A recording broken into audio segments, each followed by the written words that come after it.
किसी भी परिस्थिति में अगर ये 2 चीज़ गायब हो गई तो उसी समय ये सोचिएगा कि जो आपने चैन बनाई थी उसमें से एक चैन की एक स्प्रिंग निकल गई, यानी एक कड़ी टूट गई। उस कड़ी को टूटने मत दीजिए, आज से ही प्रण कर लीजिए। आज ही शुभ दिन है, सबसे शुभ दिन आज ही है। आज से प्रण कर लीजिए कि मुझे बाबा श्याम के लिए ये करना है, ज़िंदगी बदल जाएगी आपकी। आप सभी श्याम भक्तों को जय श्री श्याम। श्याम भक्तों कैसे हैं आप सभी? उम्मीद करते हैं अच्छे ही होंगे। श्याम भक्तों, बाबा श्याम कहाँ मिलेंगे? क्या खाटू में मिलेंगे? कहाँ मिलेंगे बाबा श्याम? हम इतने दिन से बाबा श्याम की पूजा कर रहे हैं, आराधना कर रहे हैं, बाबा श्याम की इतनी सारी बातें सुनते हैं, हर रोज़ सुनते हैं, इसी चैनल पर सुनते हैं। तो बाबा श्याम हमें कहाँ मिलेंगे? अभी तक हमारे काम नहीं बने। हमने इतनी सारी वीडियोस देखी, हमने इतना कुछ कर लिया। बहुत सारे लोग कहते हैं कि उनके बहुत सारे काम बन गए, परंतु बहुत सारे ऐसे लोग भी हैं जो अभी भी परेशान हैं, दुखी हैं। क्या करें? बाबा श्याम के समक्ष जाकर, यानी कि बाबा श्याम के दरबार में जाकर बाबा श्याम के समक्ष रोते हैं, आंसू बहाते हैं। बाबा श्याम को देखते ही आंखों से आंसू छलक जाते हैं। बाबा श्याम से प्रार्थना करते हैं कि बाबा श्याम, मैं बहुत आस लेकर आपके पास आया हूँ, परंतु मेरा काम आज तक नहीं बना बाबा श्याम। और इतने देर में क्या होता है, सिक्योरिटी गार्ड हाथ पकड़ के आगे खींच देता है, जिससे हम बाबा श्याम को अपनी दिल की बात नहीं बता पाते, नहीं कर पाते हैं। हम वहीं पर रेलिंग पकड़ कर रोते हैं, निहारते हैं, काश बाबा श्याम हमें मिल जाए, हम उनसे अपनी दिल की बात कहें। तो कहाँ मिलेंगे बाबा श्याम? इस पूरी वीडियो में आज बताने वाला हूँ कि बाबा श्याम आपको कहाँ मिलेंगे। आप कहते हैं कि आप परेशान हैं, आप दुखी हैं, अपने जीवन से तंग आ चुके हैं, क्योंकि आपके सिर के ऊपर कर्जा है, लाखों रुपए का कर्जा है आपके सिर के ऊपर। इसके साथ साथ आपके काम नहीं बन रहे, आर्थिक समस्या बनी हुई है, घर में कोई आपकी बात नहीं सुनता है। ऐसी बहुत सारी समस्या है जिसको खोजने के लिए आप दिन रात प्रयत्न करते हैं, किसी से अपनी दिल की बात कह नहीं पाते हैं। कहीं से आपको इस चैनल की वीडियो मिल गई, आपकी एक आस जगी, अब बाबा श्याम के दर्शन होंगे, अब बाबा श्याम मिलेंगे, अब मेरी खोई हुई खुशियाँ वापस लौटेगी। ऐसे मन में बहुत सारे विचार आते हैं। उसके बाद तो कैसे होगा ये सब चीज़? कब होगा? जब बाबा श्याम मिलेंगे आपको। बाबा श्याम कैसे मिलेंगे? बहुत बार आपने सुना होगा भजनों में, कीर्तनों में कि बाबा श्याम भाव से मिलते हैं। भाव वाली बात, बाबा श्याम तो भाव से मिलते ही मिलते हैं, परंतु आज तक बाबा श्याम मिले कहाँ, दिखे कहाँ? मंदिर में दिखते हैं, खाटू में दिखते हैं, खाटू में ही दर्शन होते हैं। हम अपने घर में बाबा श्याम की तस्वीर या मूर्ति को लेकर आते हैं, उनकी पूजा करते हैं, आराधना करते हैं, फिर भी बाबा श्याम हमारी नहीं सुनते, काम नहीं बनता है। घर में बहुत सारी जगह ऐसे सुन लिए कि बाबा श्याम की तस्वीर लगा दी या मूर्ति रख दी, इसी कारण से हमारे घर में अनबन शुरू हो गया, परेशानियां शुरू हो गई।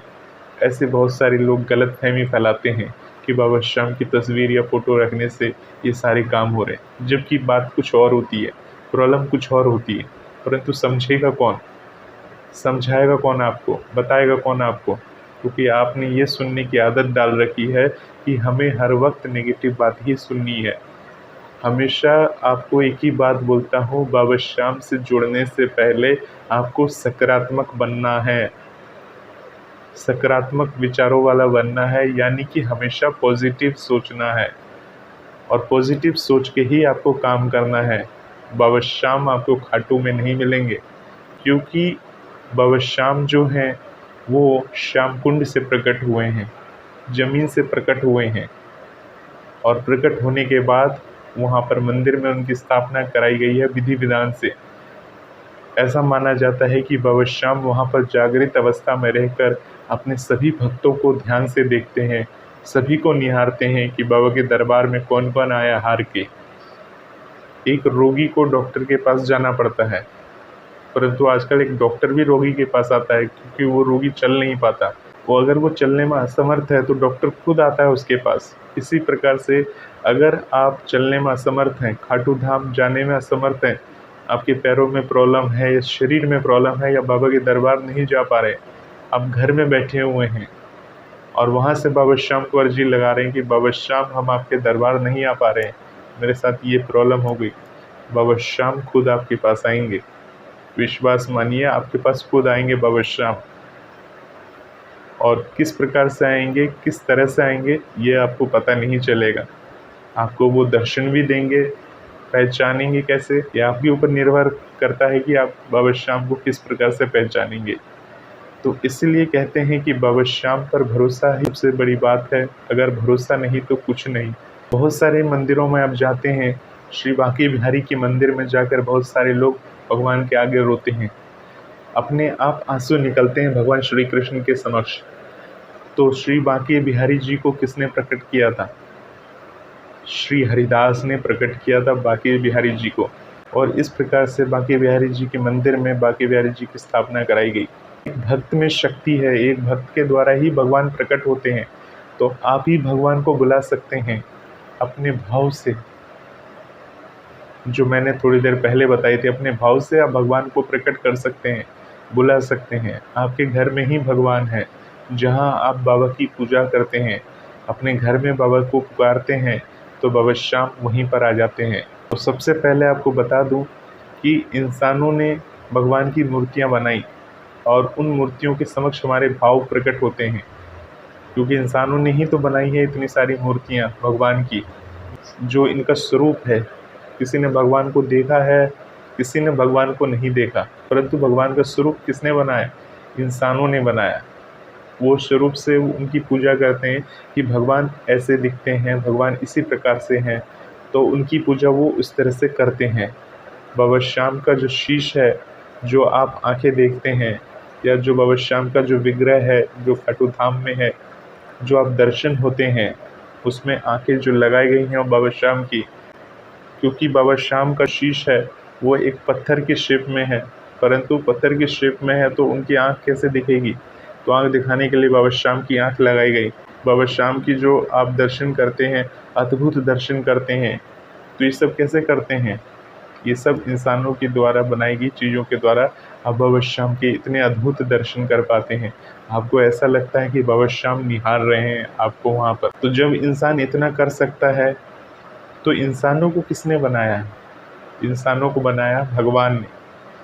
जब आप इंसानों के द्वारा बनाई गई जो मूर्तियाँ होती हैं, छोटी छोटी शीश वाली मूर्ति है बाबा श्याम की, अपने घर में लाते हैं, उनके समक्ष रोते हैं, उनके समक्ष प्रार्थना करते हैं हर रोज़ कि हे बाबा श्याम हमारा काम बना दो, हे बाबा श्याम हमारे ये काम कर दो। कितना आप कहते हैं बाबा श्याम के समक्ष, हर रोज़ प्रार्थना करते हैं, रोते हैं। उस मूर्ति को किसने बनाया है? उस मूर्ति को भगवान ने नहीं बनाया। उस मूर्ति को, जो छोटी छोटी बाबा श्याम की शीश की मूर्ति है, या लड्डू गोपाल की छोटी छोटी जो मूर्ति है, या मान लीजिए कोई भी भगवान की मूर्ति की आप पूजा करते हैं अपने घर में या मंदिर में, तो वो इंसानों के द्वारा बनाई गई मूर्ति है, जिसके समक्ष आप इतना रोते हैं, बिलखते हैं, क्योंकि उस मूर्ति में प्राण प्रतिष्ठा की जाती है। उनमें ऐसे भाव डाले जाते हैं जिसके कारण से आप वो रोते हैं। परंतु सोचिए, जब एक इंसान है, इंसानों को किसने बनाया है? इंसानों को भगवान ने बनाया है। जिस भगवान ने इंसानों को बनाया है, उस इंसानों का कदर कौन करता है? उस इंसानों का कदर करते हैं आप? क्या उनसे आप सही तरीके से बोलते हैं? क्या उनका आप रिस्पेक्ट करते हैं? मैं एक एक करके बात बोलना चाहूँगा। सबसे पहले बोलता हूँ पिताजी के लिए। अगर आप एक पिता हैं और एक पति हैं, तो क्या आप अपने घर में अपनी पत्नी से या अपने बच्चों से सही से बात करते हैं? क्रोध करते हैं? अगर क्रोध करते हैं तो भगवान आपको नहीं मिलेंगे। अगर आप क्रोधी हैं तो भगवान आपको नहीं मिलने वाले। आप कहीं भी जाकर अपने आंसू बहाइए, आंसू टपकाइए, अगर आप एक क्रोधी स्वभाव के हैं तो भगवान आपको नहीं मिलने वाले। ये नोट करके रख लीजिए आप। जब तक आप अपने स्वभाव को बदलेंगे नहीं, अपने मन को शांत करेंगे नहीं, मन को ठंडा करेंगे नहीं, बाहर जाते हैं सड़क पे किसी को देखकर घृणा करना कि अरे ये तो कूड़ा उठाने वाला है, ये तो स्वीपर है, ये तो नाली साफ कर रहा है। किसी भी इंसान को जिसे भगवान ने बनाया है, क्योंकि इंसानों को भगवान ने ही बनाया है। अब इंसानों को जब भगवान ने बनाया है तो उसके ऊपर उंगली उठाकर उसे अपमानित करने वाले अगर आप हैं, तो ये समझ लीजिए भगवान के दर्शन आपको कहीं भी नहीं होगा। इसलिए हमेशा दिमाग में ये बिठा के रखें, कभी किसी इंसान को जलील नहीं करना है। अगर कोई आपको जलील कर रहा है तो बाबा का नाम लीजिए और सब कुछ बाबा पर छोड़ दीजिए। बाबा श्याम उसको खुद दंड देंगे, क्योंकि बाबा श्याम ने यानी भगवान ने उसे बनाया है, तो भगवान का ही कर्तव्य है उसे सज़ा देने के लिए, उसे दंड देने के लिए, आपका कर्तव्य नहीं है। एक विशेष ध्यान रखें। अब बात करता हूँ अब माता जी के ऊपर। अगर आप एक माता हैं, एक सास हैं, एक बहू हैं, एक पत्नी है, या जो भी कैरेक्टर में आपको भगवान ने यहाँ पर भेजा है निभाने के लिए धर्म, तो आपको अपने कैरेक्टर में रहकर आपको वो सारे धर्म निभाने चाहिए जो भगवान ने आपको जिस लायक बनाया है, जिस परिस्थिति में बनाया है, जिस भी परिस्थिति में आप जा रहे हैं। यानी कि हर चीज़ की एक परिस्थिति होती है। एक बेटी की एक परिस्थिति होती है, बेटी के बाद बेटी की शादी हो जाती है, फिर वो पत्नी बन जाती है, पत्नी के बाद फिर वो माँ बनती है। तो इस तरह से चलता रहता है साइकिल। तो जो जो साइकिल में आप जाएंगे उस साइकिल में आपको अलग अलग तरीके से अलग अलग परिस्थितियों से गुजरना होगा। अलग अलग लोग मिलेंगे, अलग अलग टाइप के होंगे। तो आपको अपने ऊपर कंट्रोल रखकर हर किसी से फाइट करना है। हर किसी से फाइट का मतलब ये नहीं कि लड़ना है, अपने वाणी के ऊपर कंट्रोल रखना है। अगर आप एक सास हैं तो अपनी बहू से आपको मीठा बोल बोलना चाहिए।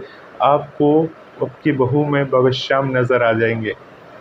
अगर आप एक बहू हैं तो आपको अपनी सास में भगवान दिखनी चाहिए, यानी भगवान के स्वरूप में बाबा श्याम नज़र आनी चाहिए। क्योंकि सभी इंसान भगवान के बनाए हुए पुतले हैं। भगवान के इन पुतलों में हमें भगवान की खोज करनी चाहिए, भगवान को देखना चाहिए।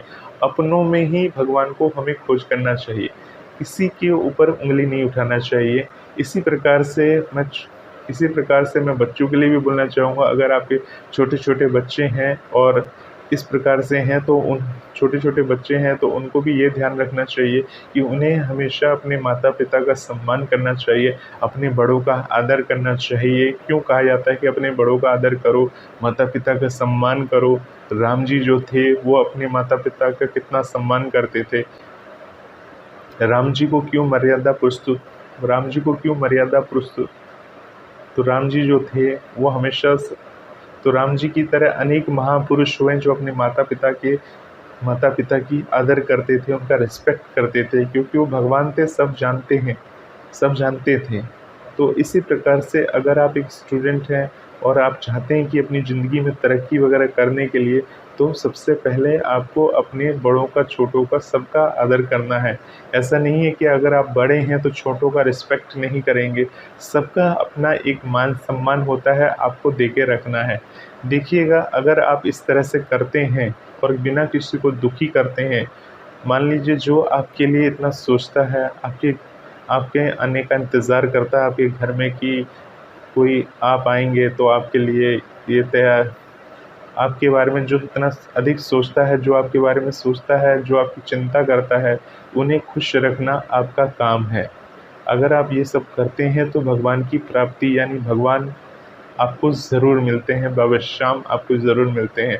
तब आप देखिएगा आप दुखी नहीं रहेंगे, आपका जीवन बदल जाएगा, पूरी तरह से जीवन बदलेगा। क्योंकि आजकल ये देखा जाता है कि बहुत सारे घरों में नकारात्मक सोच, यानी कि बात बात पे चिड़चिड़ापन, बात बात पे लड़ाई, छोटी छोटी बातों पे कहा-सुनी, इस तरह की बातें चलती रहती हैं। एक सास हमेशा अपनी बहू की बुराई करती रहती है, एक बहू अपनी सास की बुराई करती रहती है, आपस में ही बुराई। तो आप सभी को बता दें कि अगर आप ये सब कर रहे हैं और आपकी ज़िंदगी में एक दिन दुःख आता है और आप बाबा श्याम को याद करते हो और आपने ये सारी चीज़ें की होंगी, तो यकीन मानिए आपके काम कभी नहीं बनने वाले। क्योंकि बाबा श्याम से जुड़ने का मतलब है, जब आप इतने सारे गुनाह कर चुके हैं, इतने सारे कर्म करके आ चुके हैं और उसके बाद बाबा श्याम से जुड़ेंगे, तो बाबा श्याम क्या इतनी जल्दी आपके ऊपर कृपा करेंगे? समय लगेगा। कितना समय लगेगा ये तो मैं भी नहीं बता सकता हूँ, ये तो बाबा श्याम जानते हैं।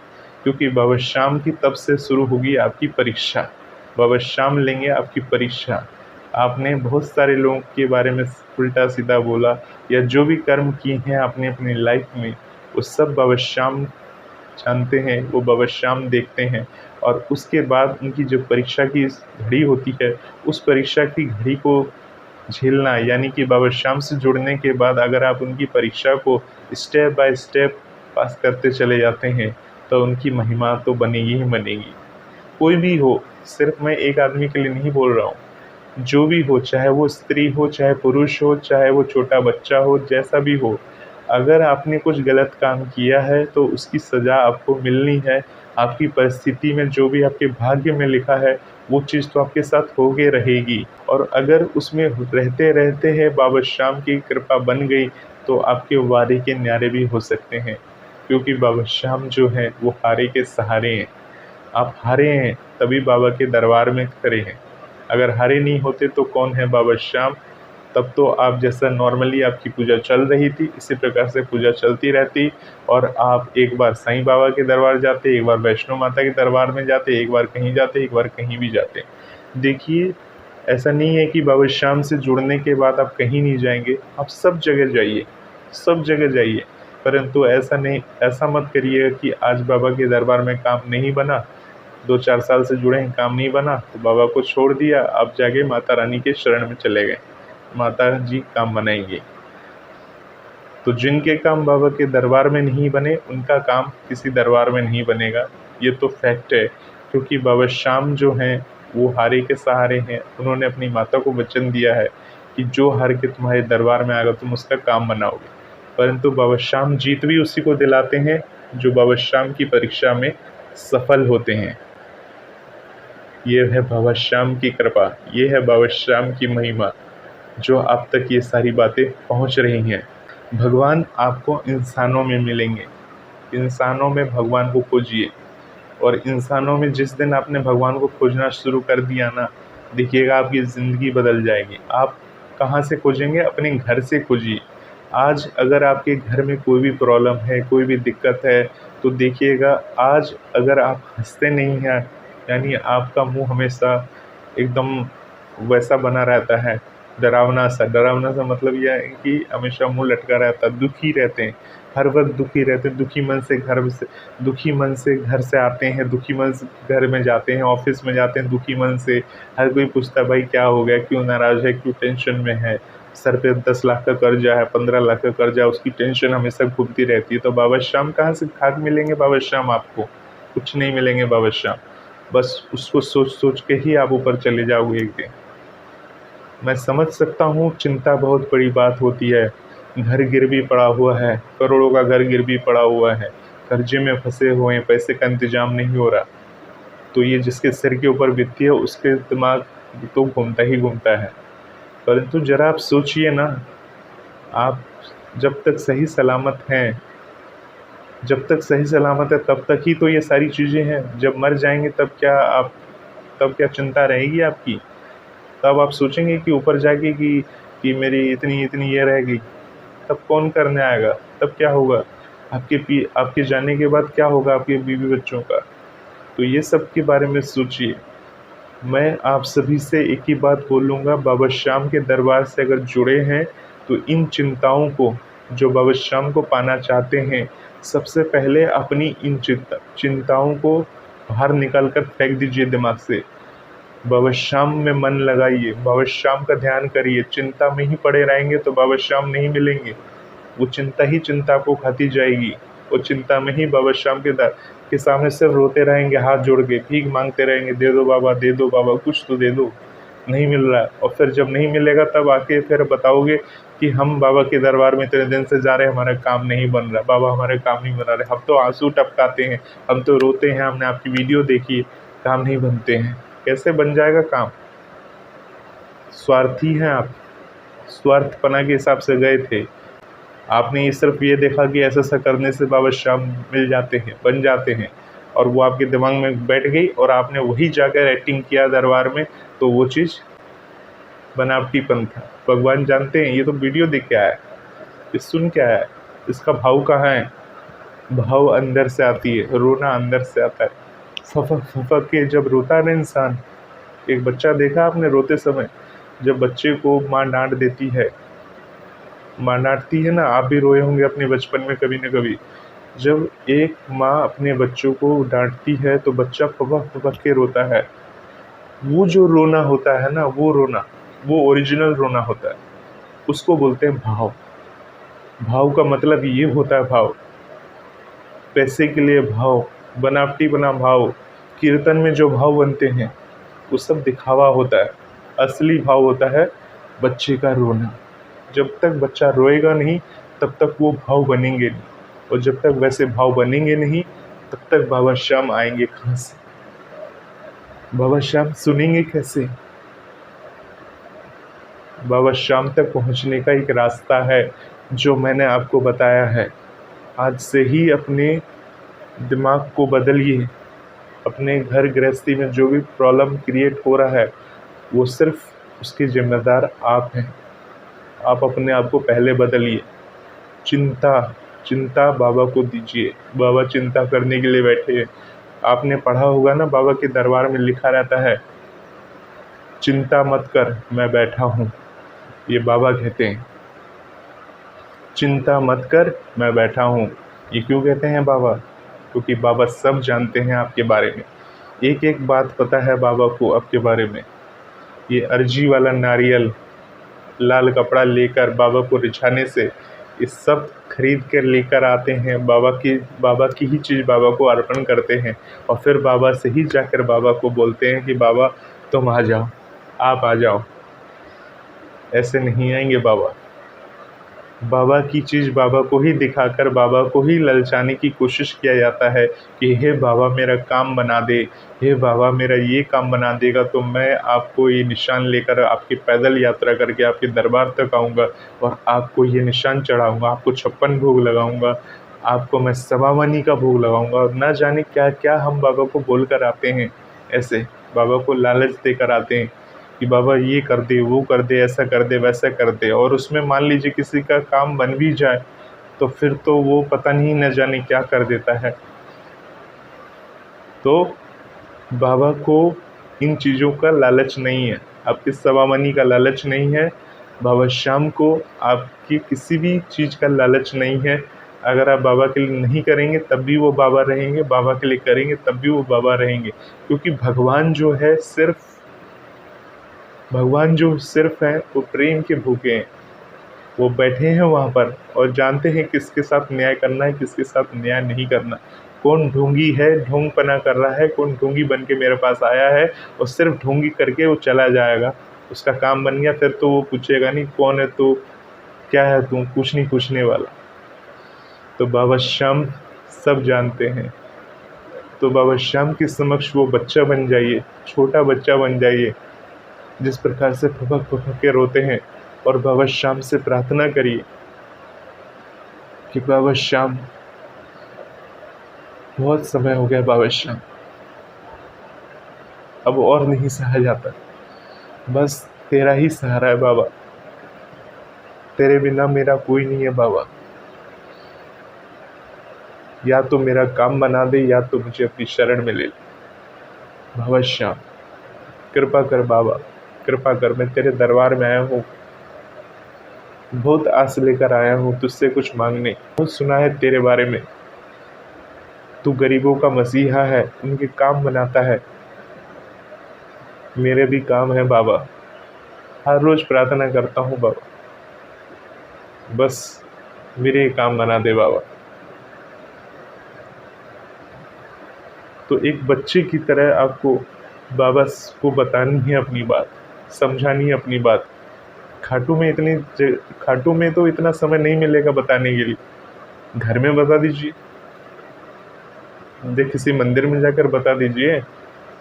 ज़रूरी नहीं है दंडवत प्रणाम करके पेट पलनियाँ करके जाएंगे तभी बाबा मिलेंगे। ये सब करने से बाबा नहीं मिलते हैं। ये सब तो आस्था से जुड़ी हुई चीज़ है जो हम प्रेम पूर्वक बाबा के लिए करते हैं।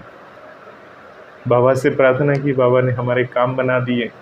अब हमारा प्रेम है ये, हम प्रेम है, प्रेम के वशीभूत होकर हम बाबा श्याम के लिए दरबार में पैदल चल कर जाते हैं। हम ये नहीं चाहते कि बाबा श्याम हम पर इतनी कृपा करे।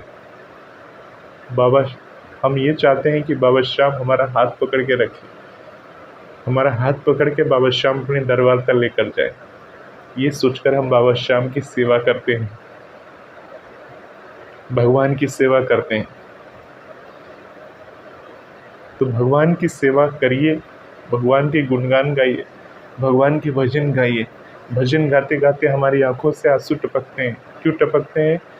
क्योंकि जब हम भाव में डूब जाते हैं ना, दिल में डूब जाते हैं, कभी न कभी हमारा मन भाव में तो डूबता ही होगा, तकलीफ में जाता ही होगा। अगर आप अपनी ज़िंदगी में कोई ना कोई तकलीफ झेले हैं, संघर्ष किए हैं अपनी लाइफ में, तो आप रोए होंगे ज़रूर, उस समय रोए होंगे और भगवान को याद किए होंगे कि हे भगवान मेरे साथ ऐसा क्यों हुआ। जब आप तकलीफ में होंगे तब भगवान ने आपकी सुनी होगी, ज़रूर सुनी होगी आपकी उस समय। तो उस टाइप के भाव अभी नहीं आ पा रहे। हालांकि अभी आपकी थोड़ी स्थिति सुधरी है, परंतु भाव नहीं आ पा रहे। तो अगर आपकी ज़िंदगी में किसी भी प्रकार की तनाव है, तकलीफ है, तो भगवान को मनाइए। सर्वप्रथम मनाने के बाद बाबा श्याम से प्रार्थना करिए, आपके सभी काम बाबा श्याम ज़रूर मनाएंगे और इस तरह से बाबा श्याम को आप अपने घर में ही खोज पाएंगे। बाबा श्याम आपको आपके घर में ही मिलेंगे। खाटू में तो हैं ही बाबा श्याम, जहाँ देखेंगे वहाँ बाबा श्याम नज़र आएंगे। सबसे प्यार से बोलिए, इज्जत से बोलिए और बाबा श्याम के गुणगान करते रहिए। और सबसे बड़ी बात यह है कि जब भी आप अपने घर में जाएं तो एक स्माइल के साथ सबके साथ बोलें, खुश रहें। बाबा श्याम को पाने का तरीका है सकारात्मक सोच, सकारात्मक विचार, ये हमेशा रखना है। किसी भी कंडीशन में ये दोनों चीज़ कम नहीं होनी चाहिए। जब तक बाबा श्याम से जुड़े हैं आप, किसी भी परिस्थिति में अगर ये दो चीज़ गायब हो गई तो उसी समय ये सोचिएगा कि जो आपने चैन बनाई थी उसमें से एक चैन की एक स्प्रिंग निकल गई, यानी एक कड़ी टूट गई। उस कड़ी को टूटने मत दीजिए, आज से ही प्रण कर लीजिए। आज ही शुभ दिन है, सबसे शुभ दिन आज ही है। आज से प्रण कर लीजिए कि मुझे बाबा श्याम के लिए ये करना है, ज़िंदगी बदल जाएगी आपकी। भजन मंत्र शक्ति से जुड़ने के लिए आप सभी को बहुत बहुत धन्यवाद। बाबा श्याम से इसी प्रकार से जुड़े रहें, बाबा श्याम की बातें सुनते रहें, बाबा श्याम को भाव से बुलाते रहें। बाबा श्याम ज़रूर आपकी एक दिन सुनेंगे। वीडियो लंबी हो गई, परंतु बहुत सारी बातें आपने सुनी और आपकी ज़िंदगी बनेगी ज़रूर। मिलते हैं एक नए वीडियो में, तब तक के लिए आप सभी श्याम भक्तों को जय श्री श्याम।